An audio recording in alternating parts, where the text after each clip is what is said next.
Hey, what's up? I'm gonna be doing a first impressions of the HD505, and to be honest, I'm pretty excited about this. I've heard some great things. I haven't listened to it yet, so I'm gonna do that right now and give you kind of my live feedback and impressions of this headphone. I really haven't heard much other than that this thing is pretty good. It's comparable to the HD600, which kind of makes my ears perk up, and that generally speaking, it's just a pretty good sounding headphone. Given the price point that this comes in at, about $300, I will say that there is one physical misstep that I think they have taken that I can spot right away, and that is no divot in the headband. They have a divot in the HD600 series. They also have a divot in the HD560S, which this shares a very similar chassis to, and I think most people are kind of on board with the divot. It doesn't seem to hurt if you don't need it, but it does seem to help a lot for those that do, depending on kind of your head shape.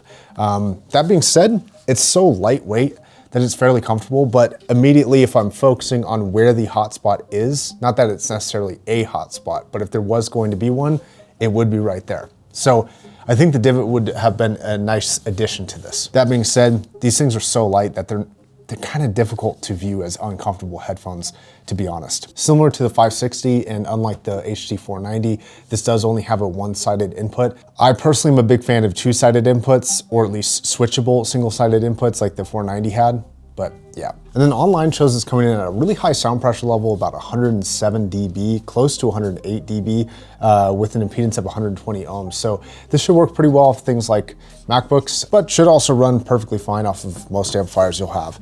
The copper tones, depends on if you like copper or not. I will say it's definitely more copperish than kind of like a rose gold. Sometimes it's kind of hard to tell on these designs, but yeah, it's much more copper than kind of rose gold, which I think is a good move. I think it looks fairly premium. It stands out a little bit above the HD560S, which is nice, kind of with these accents.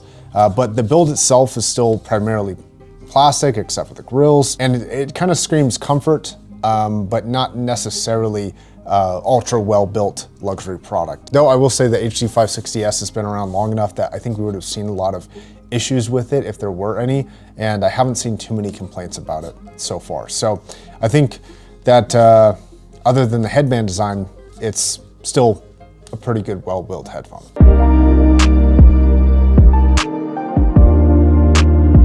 Sub bass actually comes in fairly nice. I'm listening to Jeff Castellucci's The Sound of Silence, which is his own variation. There's a pretty good sub bass hit around 10 seconds in, and it's really enjoyable. So far the lower mids seem to really push forward and really strong. Sounds pretty nice. This is just a theory, but I'm gonna hop on the HD600 here and test this song. It's a fairly dark sounding song without a ton of upper and treble, but this seems even darker than what I would usually look for, so we'll see here. Immediately this comes across a bit more of an upper end headphone actually. The upper mid-range is a bit more pushed forward, a little bit more kind of pressure there coming from the vocalist, but I can also hear more upper end details, which actually makes the sound on this particular song more detailed, but this one sounds like a smoother, warmer, more like punchy sound, but we'll see here. I wanted to get a little bit of a different take on the upper mid-range and bass interaction, and so I'm listening to Fear by Marina. The sound staging is definitely a bit wider on this headphone. It's a bit more airy and open and not as hyper-focused and kind of pushed forward as the HD600 is. It's a bit more, it feels like you have more space to breathe. So comparing these two back and forth, both have similar amounts of bass response, which is not necessarily a bad thing. If you're into more mid-range and treble, these are gonna be really appealing headphones for you, either one of them, honestly. But if you're into really thumpy, hard-hitting bass, Sennheiser's not really known for that. This doesn't really break that mold either. It doesn't seem to hit ultra hard in the super sub bass regions. That being said, this has a very similar house sound to what I would consider old Sennheiser to sound like. And going back and forth a little bit more, it does seem like the treble is a little bit darker on this headphone than it is on the HD600. So what do I really take from that? Well, the HD600 still, even though it's fairly old design, does sound a little bit more detailed to me than the 505. The 505 sounds a little bit closer to like the HD6XX, where it's a little bit darker. It's not quite as sharp or bright as the HD600 is. Now, depending on who you ask, people will have a preference of HD6XX or HD600 or 650 or 660S2, or, you know, lots of options. But This kind of reminds me a little bit more of the 6XX than it does the 600. The 600 is a little bit brighter, but also more refined sounding in the upper treble frequencies, whereas this has not the same approach to the treble. And I think that a lot of people honestly might even prefer the treble response of the 505. It doesn't come across as harsh, and it's a little bit more of a smoother listening experience, though a less detailed seeming one. Now, similar to a lot of headphones, because of how the treble is a little bit darker than the 600, it ends up making the lower mids and bass response seem a little bit more hard hitting. So it does, again, seem like just a warmer overall headphone. With Sennheiser, I think that even if you're discussing the nuances of the sound signature, they have a really good general house sound, and I think a lot of people really enjoy it, including myself. The 600, regardless of price, is still one of my favorite all-time headphones. And this has a very similar sound signature to that, and therefore, like, just right out of the gate, I can recommend it for those who like the Sennheiser sound and are maybe looking for this type of design, coloration, and maybe even a darker treble response than this has.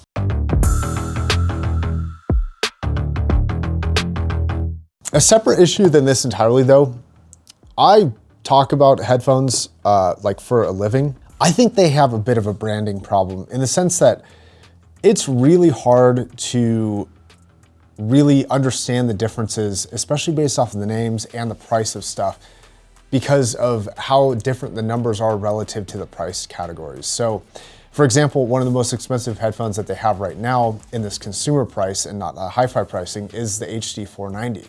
But that's a lower like actual number than the 505 is, right? So you would assume just the 505 would be better, and then the HD600 would be better, and then the HD800 would be even better than that.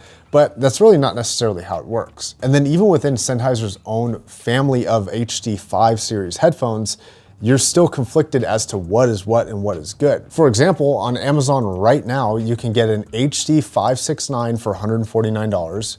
You can get a HD560S for $200, which is better but a lower number value. But then you go down to the 505, which is $280, and then you can get a 599 for $128. So you have a 599, a 560S, a 505, a 569, and there's probably more.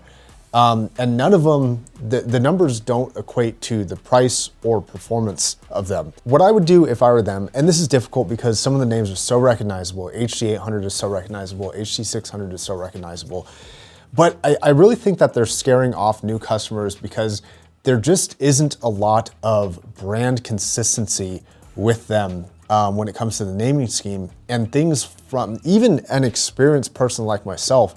I'm confused as to why this is called the 505. Why does the 560S have an S? Why is the HD620S a closed back headphone of the 5 series? There's really just lots of things that I don't even understand, and I can't imagine how a new person coming into this hobby wondering what all these numbers and what all these prices and what all these sound qualities mean and how they're different from one another. I wish that one, they would reduce the amount of headphones that they have, make them very obvious how the hierarchy stands with really easy to understand numbering systems. So yeah, this has nothing to do with this being a good headphone or not. It is a good headphone so far. I'm really curious to compare it to some other headphones and get to the full review. So yeah, as of right now, just the naming scheme alone is confusing. The headphone itself is pretty good. I can see this being somewhere in between a 6XX and an HD600 in terms of sound quality. And it's kind of priced there too. So maybe it does fit properly. I really want to compare it to things outside the Sennheiser ecosystem though, to really give a better kind of understanding of where exactly this sits in the market. Compare it to things like the AR5000, for example. So if you're curious about how it compares to, make sure you hit that subscribe button. All right, guys, thanks a lot for watching. I'll catch you in the next video. Peace.